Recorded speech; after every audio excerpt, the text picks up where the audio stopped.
अपनी एक पोस्ट कैसे सुनिश्चित करें और सेफ स्कोर क्या टारगेट करें, क्योंकि इस बार भर्तियां कम है, तो मैं इस पर कुछ लेकर के आया हूं आपके लिए, आपको गाइड करने के लिए। सिलेक्शन का मंत्र है भाई। एक तो मैं आपको यह बता दूं कि भाई एक पोस्ट अगर आपको अपनी सुनिश्चित करनी है तो निश्चित तौर पर जो कमियां पहले 60,244 में रही थी उन पे काम करना होगा, और वो इस बार कमियां ना रहें, इसके लिए आपको जी जान से जुटना होगा। आप खुद से पूछिए एक बार कि वहां पर मेरी कुछ तो कमी रही होगी, क्योंकि 60,244 में अगर मैं नहीं आया और यूपी के अंदर ही भर्तियां थी, तो ये कुछ ऐसा नहीं हो सकता कि बिना कमी करे आप दिन रात एक कर दिए थे। और भाई दिन रात भी एक किए थे तो हो सकता है 2-3 महीने किए हो, या बीच बीच में कुछ और ऐसे काम आ गए हो जिनसे आपसे डिस्ट्रैक्ट हुए हो, या आपका माइंड नेगेटिविटी पे चला गया हो, या आपने ये सोचा हो कि मैं यहां से पढ़ लूं, वहां से पढ़ लूं, वहां से भी। मैंने 10 जगह से चीजें पढ़ी हो और 10 जगह से पढ़ के मैं कहीं का नहीं रह जाता, ये आपको मानना पड़ेगा। आप एक जगह से पढ़िए, कहीं से भी पढ़िए, 10 जगह पढ़ना। देखिए कोई भी टीचर बोल देगा इस बात को, चाहे आप ऑफलाइन भी पढ़ रहे तो ऑफलाइन भी मन लगा के पढ़िए। फिर आपको ऑनलाइन, फिर आपको आप जाते हैं लाइब्रेरी में, आपको कहता है भाई ऑनलाइन है वो इंडिया का सबसे बढ़िया। भाई अगर आपको ऑफलाइन अपने यहां बहुत बढ़िया चीजें लग रही हैं, बहुत अच्छे से समझ में आ रही है, तो फिर क्यों ऑनलाइन के चक्कर में पढ़ना है? आप ऑफलाइन पढ़िए। ठीक है, मैं आपको गाइड करने आया हूं। मैं ये नहीं कि मेरा फायदा इसमें तो इसलिए मैं ऑनलाइन के लिए गाइड करूं। अगर आपको ऑफलाइन में सारे सब्जेक्ट्स बहुत बेहतरीन मिल जाते हैं, या सारे नहीं मिलते, ऑफलाइन में मुझे 2 सब्जेक्ट बहुत बेहतरीन समझ आ रहे हैं और बाकी 2 सब्जेक्ट को मैं ऑनलाइन कर लेता हूं, इस तरह से भी डिसाइड कर सकते हो।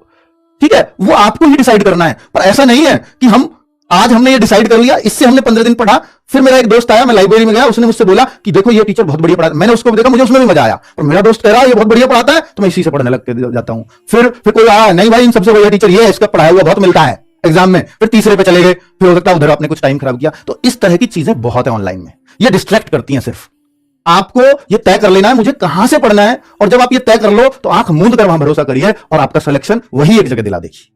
ठीक है भाई, तो पहला सिलेक्शन मंत्र तो यह है आप सबको कि ऑनलाइन ऑफलाइन कोई बहुत बड़ा फर्क नहीं है, लेकिन मैं इतना जरूर कहूंगा कि ऑफलाइन में जो आपके आसपास सेंटर्स हैं अगर वो चलते हैं तो वहां इतना जरूर होता है, कुछ सब्जेक्ट्स बहुत अच्छे हैं, कुछ सब्जेक्ट उतने अच्छे नहीं है, ये आपको पहचानना ही पड़ेगा। तो अगर आप ऑफलाइन ही पढ़ना चाहते हैं तो पढ़िए ऑफलाइन, लेकिन आपको ये तय करना होगा कि ये 2 सब्जेक्ट मुझे यहां से पढ़ने हैं, ये 2 मैं वहां से पढ़ लेता हूं, ऑनलाइन तय कर लेता हूं, ये डिसाइड कर लीजिए बस। ठीक है, बाकी ऑनलाइन में मैं आपको इतना विश्वास दिलाता हूं कि आरडब्ल्यूए का 60,244 बच्चों के, मैं ये नहीं कहता कि 100% वो हर चीज हमसे पढ़े, पर उनमें से शायद ही कोई बच्चा ऐसा बचा हो जिसकी सफलता में आरडब्ल्यूए का कुछ ना कुछ योगदान ना हो, चाहे थोड़ा हो, किसी की में बहुत ज्यादा हो, किसी की में सब कुछ हो, पर उन सबकी सफलता में कुछ ना कुछ योगदान आरडब्ल्यूए का, चाहे वो मॉक टेस्ट से हो, चाहे वो प्रैक्टिस सेट से हो, चाहे वो बैच से हो या बुक से हो, इन सब में से किसी ना किसी चीज में आरडब्ल्यूए का योगदान उनकी सफलता में रहा है। ठीक है, चलिए, तो मैं ये इतना विश्वास दिलाता हूं कि मेरे भाई अगर आपने यहां विश्वास कर लिया तो आपका विश्वास कभी टूटने नहीं दूंगा, ये मेरी जिम्मेदारी है। ठीक है, चलो, तो ऑनलाइन में आप चाहे एक सब्जेक्ट यहां से पढ़ें, चाहे आप सब कुछ यहां से पढ़ें, आपको कभी पछतावा नहीं होगा कि मैंने ये चैनल क्यों चुना था। और यही सबसे बड़ी बात होती है किसी भी टीचर की। आज जो मैं आपको देने का वादा करूंगा कि ये आपको दूंगा, उससे ज्यादा मैं आपके लिए कोशिश करूंगा, और ये मैं साबित कर चुका हूं, हर बार करता हूं कि भाई मैंने कभी नहीं कहा था कि मैं मेडिकल में भी आपका कराऊंगा, लेकिन मैंने मेडिकल कराए थे। मैंने नहीं कहा था कि मैं फिजिकल की तैयारी भी आपकी कराऊंगा या आरएफआईडी से फिजिकल लूंगा आपका, पर मैंने कराया, ये सब कुछ कराया, क्योंकि मेरा उद्देश्य था, इस चैनल का नाम है रोजगार विद अंकित, और सोच भी यही थी कि जब तक बच्चों के पास रोजगार ना हो तब तक मैं उनके साथ रहूंगा। ठीक है, तो रोजगार तभी होगा जब आप मेडिकल में पास होंगे और फिजिकल में पास होंगे, केवल एग्जाम नहीं। यही वजह है कि हम लास्ट तक आपके साथ रहते हैं। ठीक है, बैच या फीस, बैच या फ्री क्लासेस, बैच या फ्री क्लासेस किससे पढ़ें? अगर आप देखिए बच्चे 60,244 में आप ये मानते हो कि मैं बिल्कुल किनारे से रहा हूं, तो आपको कोई बैच लेने की आवश्यकता नहीं है। आप किनारे से रहे हैं, फाइनल मेरिट में रहे हैं, तो इसका मतलब आपने कुछ ना कुछ, कोई ना कोई बैच कहीं ना कहीं से जरूर पढ़ा हुआ होगा, और नहीं पढ़ा हुआ तो एक बार सिस्टमैटिक आपको पढ़ के जरूर देखना चाहिए, अद्भुत सुधार होगा आपके अंदर। बैच होता है सिस्टमैटिक। ठीक है, और अगर आप पढ़ चुके हो तो फ्री क्लासेस से आप पढ़िए, वो आपके लिए सफिशिएंट रहेगा।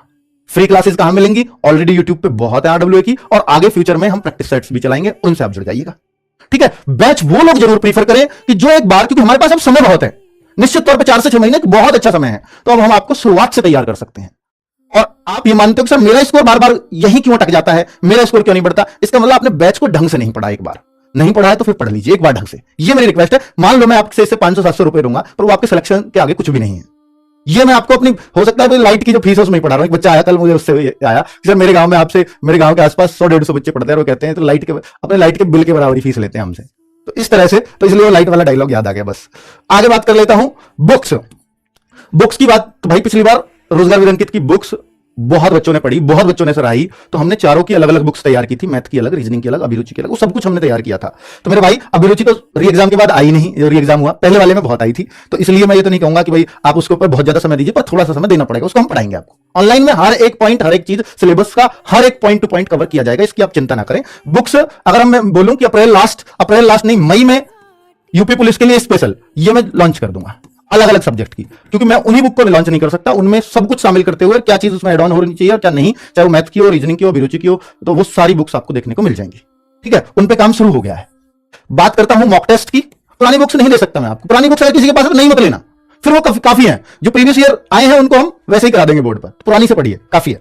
मॉक टेस्ट ये आपको फ्री मिलेंगे हर संडे, हर संडे। तो ये वो बच्चे देना शुरू कर दें जो फाइनल मेरिट से रहे हैं, और जो फाइनल तक भी नहीं पहुंच पाए तो उनकी पढ़ाई में बहुत कमियां हैं, तो भाई वो एक बार चाहे बैच से पढ़ें चाहे यूट्यूब से फ्री ऑफ कॉस्ट पढ़ें, पर अपना सिलेबस दोबारा से कंप्लीट करें। ये मेरी आपको सलाह है। ये कब से देना चाहिए? अगर आप बैच से पढ़ रहे हैं तो भाई आपको मैं कहूंगा कि आधा सिलेबस यानी 2 मंथ बाद आपको मॉक टेस्ट शुरू करने चाहिए, अगर आप बैच से पढ़ रहे हैं तो। और अगर आप ये मानते हैं कि नहीं सर मेरा सिलेबस कंप्लीट है, मैं फाइनल मेरिट से रहा हूं, तो हर संडे मॉक टेस्ट दीजिए। और मॉक टेस्ट के एनालिसिस पे समय लगाइए। कैसे? कि भाई जब आपके मॉक टेस्ट में कम नंबर आते हैं तो फिर उसका एक सॉल्यूशन खुलता है कि आपके कौन कौन से प्रश्न गलत हुए, उनके सॉल्यूशन क्या क्या हैं, उनको जरूर देखिएगा। और ये कॉपी बना लीजिए शुरुआत में ही कि भाई पहले से एक रफ कॉपी बिल्कुल तैयार रखिए कि किस चैप्टर से मेरे इस मॉक में गलत हुए, मैथ में कौन कौन से चैप्टर से गलत हुए, रीजनिंग में कौन कौन से। फिर देखिए कि जो मैथ्स में जिन चैप्टरों से गलत हुए हैं, क्या वो चैप्टर मेरे वाकई में वीक हैं, क्या उन पर मुझे काम करने की जरूरत है, तो फिर उन पर काम करिए, एक एक करके काम करिए। ये नहीं है कि सारे पे आज ही काम करना है, तो फिर कुछ नहीं हो पाएगा। ठीक है, तो ये मेरी आपको सलाह है कि एनालिसिस से बहुत बच्चे पार उतर जाते हैं। पार उतरना मतलब सेलेक्ट हो जाते हैं। अगर अपने मॉक का सही से एनालिसिस कर लिया जाए, 2 से 3 घंटे, जब आपका 2 घंटे का मॉक है ना, तो 2 घंटे उसके एनालिसिस पे जरूर लगाओ, कहां कमियां रह गई हैं, इनको कैसे सुधारूंगा, अब मैं इस चैप्टर को का सवाल आगे कभी गलत नहीं होने दूंगा, एक चैप्टर के पीछे पड़ जाइए। ठीक है, चलो प्रैक्टिस सेट्स ये बाद में चलाए जाएंगे, चलेंगे पर बाद में, बैच के बाद।